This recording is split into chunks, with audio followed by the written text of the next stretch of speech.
Ele tanto tinha poder na política, como se fosse hoje, na nossa legislatura, no Senado, no Congresso Nacional, e da mesma forma ele era um líder religioso, que conhecia a lei de cabo a rabo, de ponta a ponta, de começo a fim. E mesmo assim, Jesus esteve com um homem tão poderoso. Mas o foco dessa noite não é um encontro com Nicodemos. Eu quero só fazer uma introdução com você. Depois de estar com um homem de alto poder, que pediu para que estivesse com Jesus na madrugada, não quis estar com Jesus de dia, não quis que as pessoas o vissem com Jesus de dia, Nicodemos foi um investidor, um ofertante na obra de Jesus. Os teólogos, os estudos teológicos vão dizer, secreto. Ele foi um agente 007 do reino. Ele até foi convidado, Jesus deu a oportunidade para ele de abandonar o sinédrio, de abandonar o poder, e mesmo assim ele não o fez. Ele investiu financeiramente no ministério de Jesus, mas ele não participou fisicamente. Mas o mesmo Jesus que se encontrou com um homem tão poderoso, que recebeu um homem de tanto poder, de alta patente, é o mesmo Jesus que nessa noite nós vamos aprender no capítulo 4 de João, que vai se encontrar num lugar geográfico específico, com uma mulher conhecida na Bíblia como a mulher samaritana. No capítulo 4, no poço de Jacó, nós temos um encontro de Jesus com essa mulher. Esse encontro de Jesus com ela mostra que Jesus é acessível para pessoas improváveis, que Jesus não se encontra apenas com pessoas de poder, que Jesus valoriza pequenas audiências. Jesus não é um pregador que só vai em estádios ou em lugares de 3 a 5 mil pessoas, não. Jesus vai ao lado de um poço, encontrar com a mulher samaritana e trazer grandes revelações através da Escritura de Deus, do reino dos céus, para uma mulher. Tudo para que esse conteúdo estivesse hoje disponível para mim e para você, aprendermos de uma pregação de Jesus para uma mulher. Esse é o nosso Jesus, ele se importa com um indivíduo, ele é o bom pastor que vai atrás da ovelha perdida, que larga as 99 e vai atrás daquela uma. É isso que acontece aqui. E eu quero ler com você o capítulo 4 de João, se puder colocar para nós na projeção do verso 1 em diante, da NAA, da Nova Almeida Atualizada. Nós vamos ler e aprender juntos nessa noite, amém, meus irmãos? Glória a Deus. O tema dessa mensagem é: Jesus se revela à mulher samaritana, ou Jesus se revela a nós? E aqui nós vamos encontrar segredos desse Jesus que se revela a uma audiência de uma mulher. Quando Jesus soube que os fariseus tinham ouvido dizer que ele fazia e batizava mais discípulos do que João, preste atenção nisso. Olha o parênteses, se bem que Jesus mesmo não batizava, e sim os seus discípulos. Deixou a Judeia, retirando-se outra vez para a Galileia, e era-lhe necessário passar pela região da Samaria. Assim Jesus chegou a uma cidade samaritana chamada Sicar. Fala comigo, Sicar. Amém? Perto das terras que Jacó tinha dado a seu filho José. Ali ficava o poço de Jacó. Cansado da viagem, Jesus sentou-se junto ao poço. Era por volta de meio-dia. Essa é só a introdução, nós vamos até o fim do capítulo, mas os primeiros versículos eu quero entrar com você no texto, e que a gente aprenda fielmente o que as escrituras estão dizendo aqui. No começo diz, quando Jesus soube que os fariseus tinham ouvido dizer que ele fazia e batizava mais do que João. Aqui nós temos uma introdução, que o evangelista João está querendo passar a mensagem para nós, que talvez isso não aconteceu só há 2000 e tantos anos atrás. Aqui o tempo bíblico é mais ou menos 29 depois de Cristo. Em algumas partes, alguns livros extra-bíblicos, a teologia vai dizer que isso era em janeiro de 29 depois de Cristo, 1995 anos atrás. Jesus ouve que estão dizendo que ele fazia mais do que João. E mais uma vez nós encontramos nas escrituras aquilo que é falado que é partidarismo. O pastor A faz mais do que o pastor B, a igreja X faz mais do que a igreja Y, aqueles batizam mais, aqueles são mais pentecostais, aqueles arrepiam mais o braço, aquele... O que Jesus faz diante de um cenário de comparação? É o primeiro ponto dessa mensagem. Jesus, diante da comparação, deixou a Judeia, retirando-se outra vez para a Galileia. Ei, essa conversa de comparação tchau. Tem mais lugar para pregar o evangelho. Eu tenho mais do que fazer. Eu tenho mais do que falar. Eu preciso exaltar o reino dos céus. Vocês estão falando de quem é melhor, de quem faz mais? Ei, obrigado. Deixa eu ir para Galileia, que tem propósito nessa estrada. E dentro dessa introdução, que Jesus olha para uma conversa de comparação, para uma conversa de que ele era sobre ele era o melhor. Aqui está dizendo, o evangelista está dizendo que o comentário era que Jesus fazia mais do que João. E ao invés de se envaidecer, óbvio, Jesus retira-se, vai para a Judéia, vai para a Galileia, sai da Judéia, desse lugar de comentário, de comparação. E era-lhe necessário passar pela região de Samaria. Assim Jesus chegou a uma cidade samaritana chamada Sicar. E quando nós vamos estudar na teologia, os samaritanos e os judeus, eles tinham uma rixa de mais ou menos, irmãos, somente 700 anos. 29 depois de Cristo. Isso vem desde Nabucodonosor. Eles têm uma rixa quase que irremediável entre eles. E Jesus, que era judeu, resolve passar pela terra dos samaritanos. Sicar significa a terra dos beberrões, terra dos borrachos, de quem é bêbado. Olha só. E Sicar sequer era o lugar mais rápido para o caminho, para chegar até Galileia, da Judéia para Galileia. Existiam naquele tempo 3 caminhos, ou seja, Jesus tinha 3 opções, os outros eram mais curtos, e por algum motivo, que é o motivo que nós estamos estudando nessa noite, Jesus escolhe passar por um caminho que talvez não fazia tanto sentido, pelo caminho que talvez não era o mais rápido, mas ele escolhe Sicar, essa terra, sem sentido, entre aspas, sem propósito, mas para Jesus, sempre vai haver um propósito, porque isso está no texto bíblico, isso chegou em 2024, a mim e a você, e o evangelista João colocou para a gente aprender. Ele chegou à cidade de Sicar, perto das terras de Jacó, ali ficava o poço de Jacó. Nisso veio uma mulher samaritana tirar água. Jesus lhes disse, só tem um parênteses, o poço de Jacó, que fica no Monte Gerizim em Israel, é um dos lugares arqueológicos comprovados, tanto 1995 anos atrás, como hoje, que o Monte Gerizim está lá. Existem lugares, ambientes que estão na Bíblia, que hoje talvez os arqueólogos não conseguem mais comprovar ou encontrar, mas o Monte Gerizim, o poço de Jacó, meu irmão, até hoje ele existe, até hoje ele está lá, é possível visitá-lo. Não está numa época muito boa para ir para Israel, mas quando der a gente vai, amém, igreja? Glória a Deus. Nesse lugar, no poço de Jacó, no Monte Gerizim, Jesus fala essas palavras para a mulher samaritana. Jesus diz, dê-me um pouco de água. E como eu acabei de ilustrar para você que eles tinham uma rixa, os judeus e os samaritanos, Jesus começa o diálogo com ela fazendo algo que não era habitual, ou entre aspas, ele não deveria fazer. Os judeus não pediam água ou pães para os samaritanos, eles os consideravam imundos. Veja bem, era uma cidade de bêbados, conhecida por isso, então eles já são considerados imundos. Para você entender, uma rixa de 700 anos, meu irmão, é muito maior, às vezes, do que uma rixa que a gente ouve falar hoje em dia, de 1, de 2, de 3 anos, é 700 anos se odiando.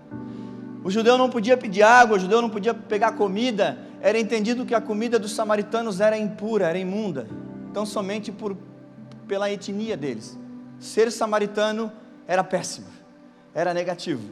Mas Jesus escolhe começar o diálogo com a mulher samaritana pedindo algo que um judeu não deveria pedir, ou um judeu raramente pediria para uma mulher samaritana: dê-me um pouco de água. Jesus é sempre muito calmo, muito estratégico, e ele começa, se você for entender, é como se fosse uma coisa antagônica, não deveria estar fazendo isso. E aí vai, verso 8, pois os seus discípulos tinham ido à cidade comprar alimentos. É outra coisa que talvez não fizesse sentido. Ele pediu para eles comprarem alimentos justamente nessa cidade de Sicar, dos samaritanos. Então a mulher samaritana perguntou a Jesus, ela se sentiu afrontada. Como sendo o Senhor um judeu pede água a mim, que sou mulher samaritana, ela já bota a tensão racial, a tensão de 700 anos na mesa para ele, ela já bota de cara. Como sendo o Senhor um judeu pede água a mim, que sou mulher samaritana? Ela disse isso porque os judeus não se dão com os samaritanos. Jesus respondeu: se você conhecesse o dom de Deus e quem é que está lhe pedindo água para beber, você pediria e ele lhe daria águas vivas. Jesus começa a mudar a conversa, e você vai perceber ao longo desse texto que ele fala algo, parece que ela muda de assunto, ela fala outra coisa, Jesus fala outra coisa, e esse diálogo que está acontecendo aqui, ele vai do natural para o sobrenatural muito rapidamente.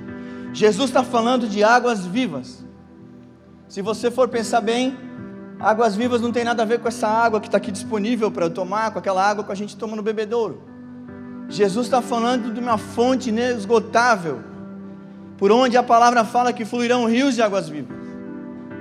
Ele está falando de si, ele está falando do reino dos céus, ele está falando da capacidade que a partir dele, depois dele, nós teríamos a fonte eterna de águas vivas, pela qual eu e você saímos daqui domingo, mas muitas das vezes, da segunda, na terça, na quarta, na quinta e na sexta, nós estamos ansiando para vir aqui ouvir uma palavra do céu, e essa é a fonte de água viva que eu e você temos sede.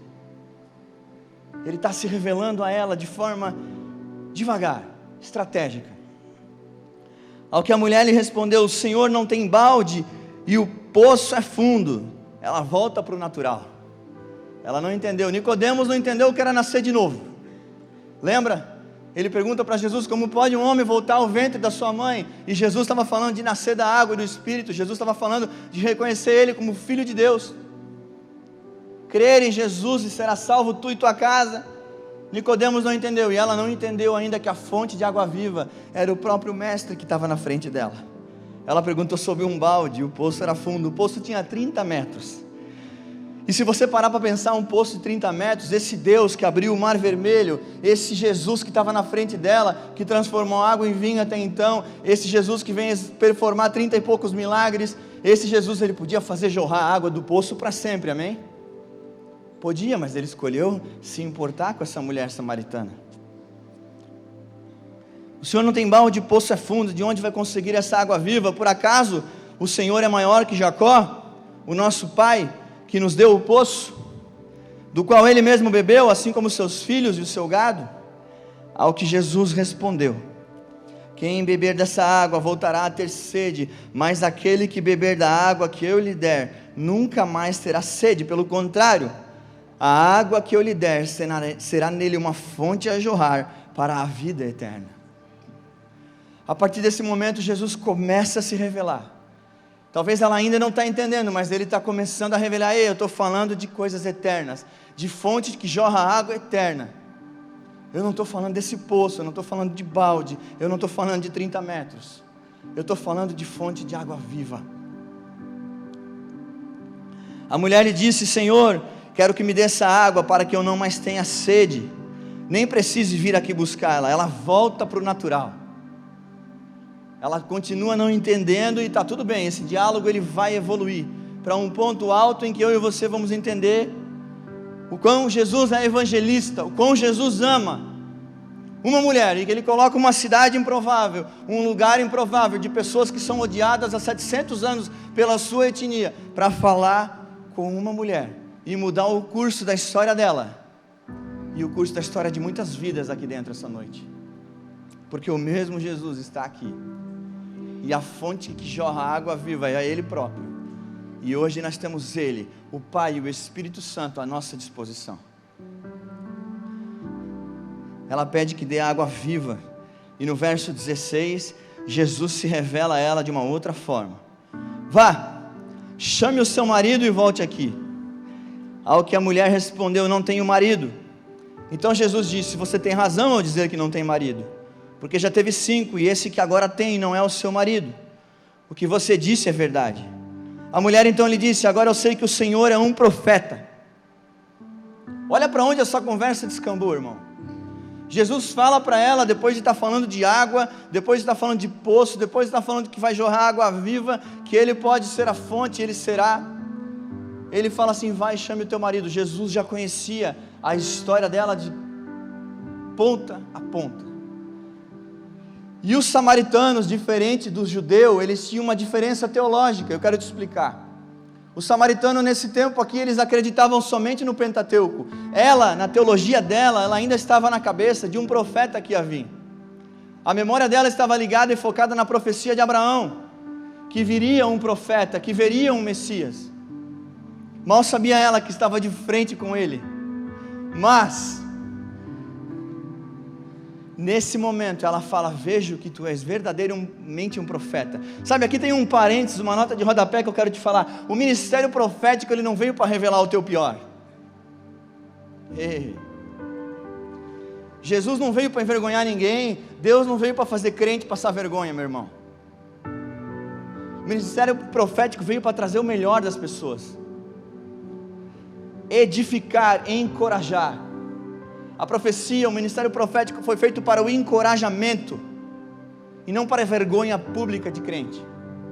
E isso tem que ficar bem claro, porque é exatamente o que Jesus performa. Ele demonstra saber algo, segredo dessa mulher, e ele não usa isso para o mal, ele usa isso para o bem. E isso vai se confirmar no apóstolo Paulo, em 1 Coríntios capítulo 4, em que o apóstolo Paulo vai dizer que o espírito do profeta tem que estar sujeito a outro profeta. Nós não temos nenhum convite bíblico, irmão, para julgar o pecado do outro. Nós não temos nenhum convite bíblico para julgar um outro cristão, a não ser a profecia. 1 Coríntios 14, 29, para quem quiser confirmação disso. O espírito do profeta tem que estar sujeito a outro profeta. Por quê? Porque o Espírito Santo que habita em mim não é diferente do Espírito Santo que habita nos outros pastores.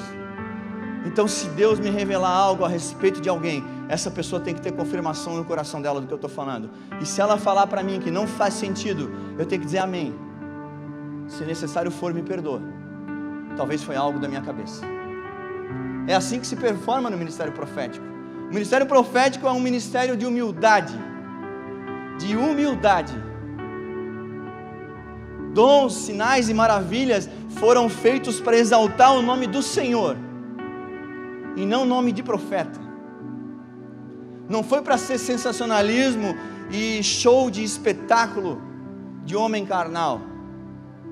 O ministério profético foi feito para aprontar para o céu, e é isso que ele está fazendo diante da mulher samaritana. Ele não entrou no mérito dos 5 casamentos. Sabe qual é o contexto histórico? Ela já estava morando com um amante, e Jesus escolheu falar com ela. Olha o que continua o texto. Você tem razão ao dizer que não tem marido, porque já teve 5, e esse agora que tem não é o seu marido. O que você disse é verdade. A mulher então disse: agora eu sei que o Senhor é um profeta. Nossos pais adoravam nesse monte, mas vocês dizem que em Jerusalém é o lugar onde se deve adorar. E aqui nós vamos entrar numa parte em que muitos talvez já também torceram essa mensagem. Em que sentido? Aqui ela está justamente dizendo: agora o Senhor é um profeta, nossos pais adoravam neste monte, no Monte Gerizim, mas vocês dizem que Jerusalém é o lugar onde se deve adorar. Aqui entra um outro erro. Eles tinham a divergência teológica, e a divergência teológica dividia-os em tudo. Para eles era o Monte Gerizim, para os outros era o templo em Jerusalém. E qualquer semelhança com o nosso tempo não é mera coincidência. Para alguns, adorar ao Senhor é somente correto na igreja AME. A partir do momento que um irmão sai da igreja, a gente só falta riscar ele da lista e, sei lá, eu já vi, faz um X, se pudesse apontar uma arma na cabeça, meu Deus. E olha o que Jesus fala sobre pessoas que estavam tratando que adorar a Deus era algo de geografia, meus irmãos. Porque Monte Gerizim e Templo em Jerusalém só tem geografia. Nesse momento nós temos homens de Deus por toda essa cidade, talvez você sabe, nas 6.000 cidades em média que temos no Brasil, levantados pregando o Evangelho de Cristo. Quem que está adorando a Deus mais? Ninguém. Absolutamente ninguém. Está todo mundo dando o seu melhor, sendo humilde, tentando aprender das Escrituras para viver uma vida reta, de acordo com as Escrituras, não de acordo com pensamentos humanos. E o que acontecia, é isso que ela está falando. Mas o judeu acha que é no templo de Jerusalém, e os samaritanos 700 anos, essa confusão. geografia, lugar, espaço. A parede branca é melhor que a preta. Sim, claro. O nome de fora tem mais poder que o nome de Jesus. Misericórdia. O dia que qualquer nome tiver mais força que o nome de Jesus, meus irmãos, nós temos que mudar de nome, sei lá. Nome sobre todo nome, colocado sobre toda autoridade. É o que a Escritura diz sobre o nome dele.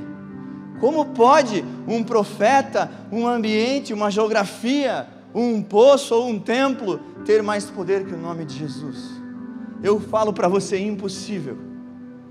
E aí sabe o que o mestre fala na sequência disso aqui?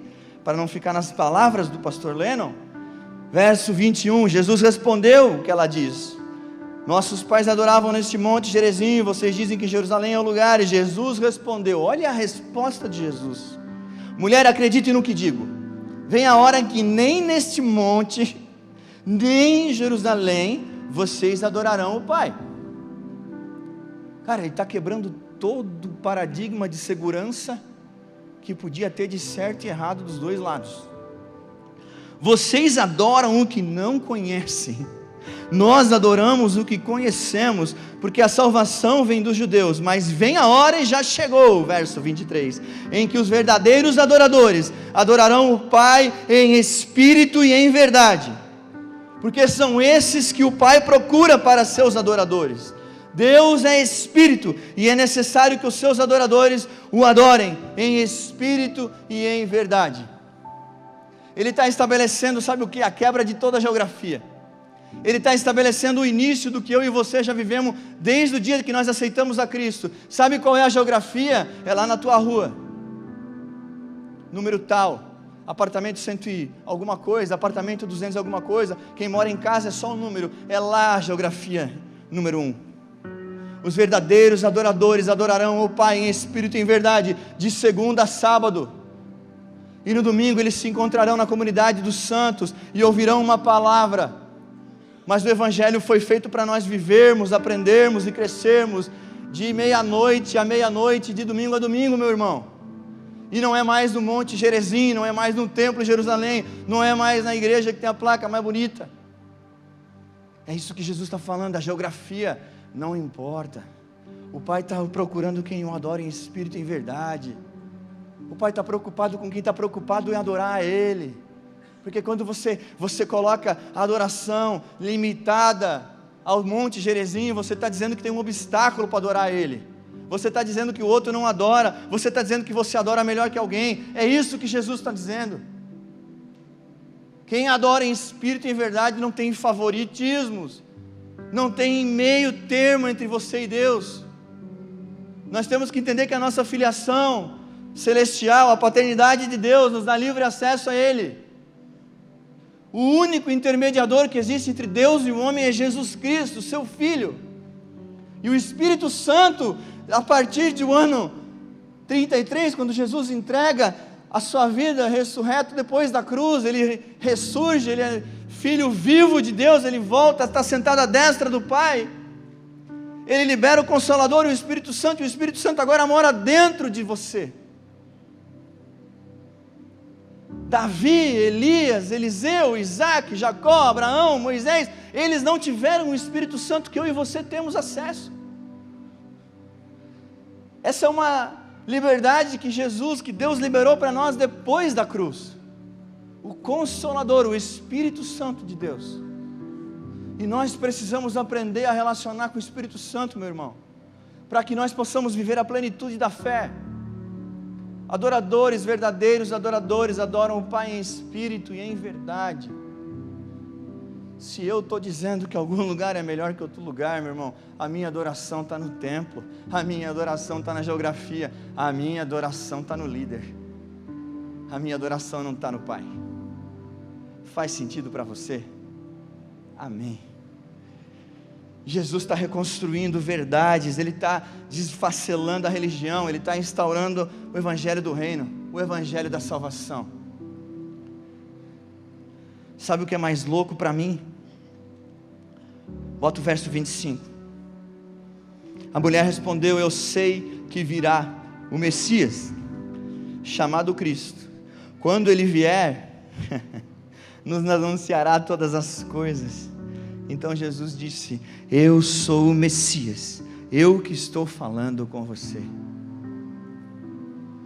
Sabe, é maravilhoso. Jesus, ele se revela no primeiro momento, lá no casamento em Caná da Galileia, quando ele transforma a água em vinho. Algumas pessoas e os discípulos que já tinham sido escolhidos ali, podem contemplar o poder sobrenatural de um Deus vivo, reencarnado em Jesus Cristo. Encarnado em Jesus Cristo. Deus e homem, homem e Deus ao mesmo tempo. E o segundo momento que Jesus escolhe se revelar a alguém é diante dessa pecadora no poço de Jacó. Ele fala para ela: eu sou o Messias, eu que estou falando com você. Aleluia, glória a Deus. Naquele momento chegaram os discípulos e se admiraram ao vê-lo falando com uma mulher. Contexto cultural, histórico, não poderia, lembra? Já era estranho estar falando com uma mulher, quiçá samaritana. Mas nenhum deles perguntou o que você está querendo, ou por que o Senhor está falando com ela. Verso 28, quanto a mulher deixou o seu cântaro, foi à cidade e disse ao povo: venham comigo e vejam, um homem que me disse tudo o que eu já fiz. Profético. Não seria ele por acaso o Cristo? Então saíram da cidade e foram até onde Jesus estava. Enquanto isso, os discípulos pediam a Jesus, dizendo: mestre, coma. Mas ele lhes disse: tenho para comer uma comida que vocês não conhecem. Ah, como Jesus, meu irmão. Ah, Jesus é maravilhoso, irmão. O pai estava alimentando ele não estava preocupado com pão. Sabe, quando a gente está atento em Jesus, a gente está preocupado. Amém? Voltou? Quando a gente está atento em Jesus, a gente não está preocupado com provisão. A gente tem certeza que Ele é Deus de provisão. A gente está caminhando com Jesus, a gente tem certeza que pode vir turbulência, que pode vir tempestade, mas eu estou olhando para Ele. Ele é o Deus, a fonte de toda a provisão. Quando eu tenho certeza que não é mais a força do meu braço, que não é o mérito humano, como não é o mérito da geografia, é Ele, é tudo Ele, dele, por Ele, para Ele são todas as coisas. A gente responde igual herege: fica tranquilo aí com esses pão, eu tenho para comer uma comida que vocês não conhecem. Então os discípulos, no verso 33, começaram a dizer entre si: será que alguém lhe trouxe algo para comer? Os discípulos eram igual nós, irmão. Igual nós, eu me identifico com eles. Eu falo de fé, mas acredite, segunda-feira às vezes eu estou igual eles. E aí, o que eu vou comer? Meio-dia, né, cara? Será que o iFood vai entregar hoje? Ou os motoqueiros sumiram do mapa, foram arrebatados? Faz sentido? A gente se comporta que nem eles facilmente, irmão. Às vezes a gente acorda preocupando com o que vai acontecer até as 18 horas. E Jesus: ei, aquele que me sustenta, esse nunca dorme. Ele cuida de mim enquanto eu durmo, a palavra fala. O Espírito clama a meu favor por coisas que eu nem sei que eu preciso, enquanto eu durmo. Esse é o nosso Deus, essa é a força motriz de poder que tem ao meu e ao teu favor. Então os discípulos começaram a dizer entre si: será que alguém trouxe algo para comer? E Jesus declarou a eles: a minha comida consiste em fazer a vontade daquele que me enviou e realizar a sua obra. Vocês não dizem que ainda faltam 4 meses até a colheita, porém eu lhes digo: levante os olhos e vejam os campos, pois estão maduros para a colheita. Quem colhe recebe desde já a recompensa e ajunta o seu fruto para a vida eterna, para que se alegrem ao mesmo tempo o que semeia e o que colhe. Pois no caso é verdadeiro o ditado: um é o que semeia, outro é o que colhe. Eu os enviei a colher o que vocês não semearam, outros trabalharam e vocês aproveitaram o trabalho deles. Jesus está falando de colheita de homens. Jesus está falando sobre Pedro pregar em Atos 2 e ganhar 3.000 pessoas para Jesus. Jesus está falando aqui profeticamente do que aconteceu em Atos 3, quando Pedro prega e 5 pessoas são ganhas para o reino dos céus. Ele está falando como ele chamou Pedro: Pedro, vem ser pescador de homens, larga a tua rede, vão pescar almas para o reino dos céus. Eu tenho algo maior, eu tenho um caminho mais excelente para você. Colher uma colheita que você não plantou. Quem que plantou? Quem plantou foi Ele. Quem semeou foi ele, porque a palavra fala que o Espírito Santo convence. Um homem pode ser usado aqui em cima para pregar. Quando, pois, os samaritanos foram até Jesus, pediram-lhe que permanecesse com eles. Claro, né, irmãos, os caras têm que ser inteligentes. Jesus está aqui, eu reconheço que ele é o Filho de Deus. Fica mais 2 dias, Jesus, já que é você. Meu Deus, irmãos, cara, glória a Deus. Fica conosco, Jesus. Quando, pois, os samaritanos foram até Jesus, pedindo que permanecesse com eles, Jesus ficou ali 2 dias. Muitos outros creram nele por causa da palavra de Jesus e diziam à mulher: agora não é mais por causa do que você falou que nós cremos, mas porque nós mesmos ouvimos e sabemos que este é verdadeiramente o Salvador do mundo. Jesus só precisou de uma mulher na audiência. O testemunho dela eclodiu numa cidade, e essa cidade veio ter com Jesus e pediu para ele ficar 2 dias, e ele é capaz de ganhar milhares e milhares de pessoas para o reino dele por causa de uma vida. Basta transformar uma vida. É por isso que a medida do céu é uma alma que vale mais que o mundo inteiro. Porque Jesus, meu irmão, ele é poderoso. Ele mostra que ele é capaz de ganhar 3.000 pessoas no auditório, mas ele mostra que se ele ganhar uma pessoa pode ganhar 3.000 para ele. Que forma que vocês querem que eu use vocês? Ele está dizendo. Escolhe aí. Fica à vontade, o poder é meu, ele diz. A vontade é minha, a força do Pai. Eu vim aqui para obedecer o Pai. E quando eu obedeço o Pai, a mensagem que Ele está passando aí, eu vou colher os frutos. E que frutos meus? Não, do Pai. Daquilo que eu semeei na cruz, do sangue que foi vertido, do corpo que foi quebrado. É tudo mérito do Pai. Porque em João 3,16 diz: porque Deus amou o mundo de tal maneira que deu seu único Filho para todo aquele que nele crê não pereça, mas tenha a vida eterna. Então foi tudo plano do Pai. Tudo plano do Pai. É por isso que toda e qualquer colheita não tem mérito nosso, não tem performance humana, não tem qualidade no orador, não tem nada, irmão. A palavra fala que se não fosse a sua graça, nós seríamos consumidos. E a graça purinha é Jesus. Ele é aquele que se fez pecado, que se fez pecador em nome do meu e do teu lugar. Ele foi para a cruz, que era o nosso ambiente, que a geografia minha e sua era no meio daqueles 2 ladrões. Condenado era eu. Tem uma música que fala: era eu, condenado era eu. Eu sou um péssimo cantor. Glória a Deus. Mas Deus me usa, irmão. Glória a Deus. Como Ele é bom, Bruno.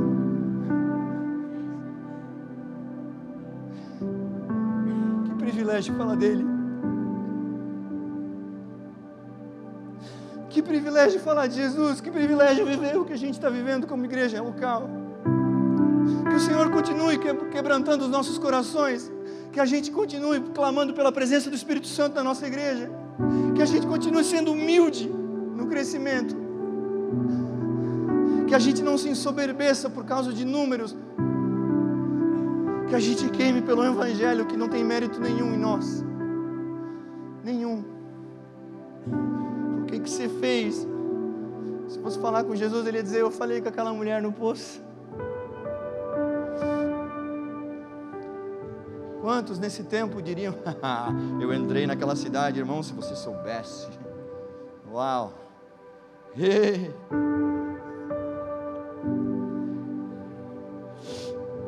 Que nós possamos nos esvaziar de toda honra e glória para nós e nos enchermos da glória que é dele. Vivermos a honra e a glória de Cristo. Uma verdade, uma realidade do Evangelho, um novo nível. E isso vai falar de uma igreja madura que entendeu tudo. E eu trago essa mensagem num culto de Santa Ceia, porque nós estamos aqui para crescer, para elevar o nível. Nós estamos na mesa da comunhão, onde nós vamos participar daqui a pouco do pão e do suco da uva, em memória do cálice da nova aliança e do corpo de Cristo quebrado na cruz do Calvário. E o significado disso tudo não tem mérito nenhum em nós. Nessa noite eu e você somos convidados lá em 1 Coríntios 11 para refletir sobre as nossas falhas, pedir perdão aos céus e comungarmos como igreja da Santa Ceia.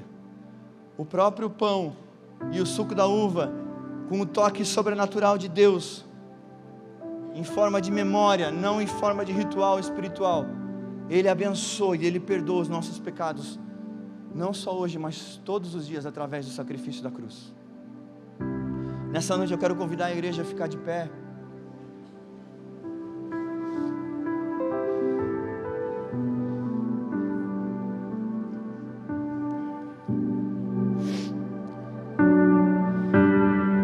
Num dos momentos históricos de Atos, capítulo 3, verso 6, Pedro e João, eles já estão na prática do Evangelho. Jesus já voltou aos céus, já tinha ascendido aos céus, e Pedro e João vão pregar por toda parte.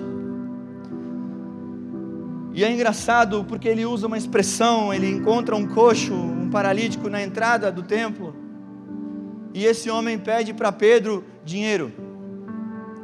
Ele pede uma ajuda financeira, ele não pede para ser curado, ele não pede para voltar a andar.